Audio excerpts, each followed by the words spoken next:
ஒரு மால் வாஷ்ரூமில் ஒரு பேய் இருந்துக்கிட்டு அந்த வாஷ்ரூம்க்கு யாரெல்லாம் நைட் டைமில் போகிறாங்களோ அவங்கெல்லாம் காணாமல் போயிடுறாங்க. அது எப்படி என்னன்னு தான் பார்க்க போகிறோம். வாங்க வீடியோக்குள்ளே போகலாம். Welcome to Swarna mystery. ஸ்டார்டிங்கில் பார்த்தா ஒரு பேய் வாஷ்ரூம்குள்ளே இருக்கிற மாரி காட்டுறாங்க. அதை பார்த்தாலே பயங்கரமாகவும் இருக்குது. அந்த வாஷ்ரூமுக்கு ஒரு ஆம்பளை போயிட்டுருக்கான். ஒரு ஆம்பளை போன ஆம்பளை அந்த வாஷ்ரூம் விட்டு வெளியே வரல. அதுக்கப்புறம் அந்த வாஷ்ரூமுக்கு யாரெல்லாம் போகிறாங்களோ எல்லாருமே காணாமல் போகிறாங்க நைட் டைமில். இந்த விஷயம் யாருக்குமே தெரிய வர மாட்டேங்குது. அதனால் அந்த வாஷ்ரூமுக்கு நைட் டைமில் போகிறவங்க எல்லாம் போயிட்டு தான் இருக்காங்க, காணாமல் போயிட்டு தான் இருக்காங்க.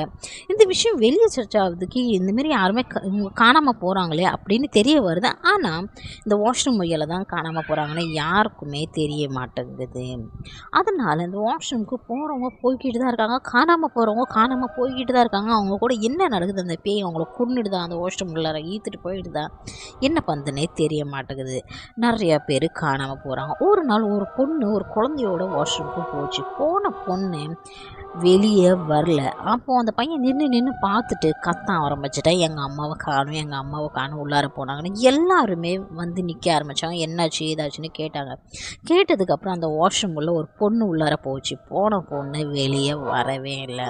அதுக்கப்புறம் எல்லோரும் சேர்ந்து போலீஸில் கம்ப்ளைண்ட் பண்ணி போலீஸும் வந்துச்சு. அந்த போலீஸும் உள்ளார போச்சு. அந்த போலீஸும் வெளியே வரல.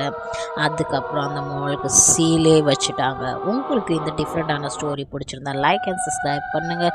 ஃப்ரெண்ட்ஸ் அண்ட் ஃபேமிலிக்கு ஷேர் பண்ணுங்கள். until the take care, bye bye.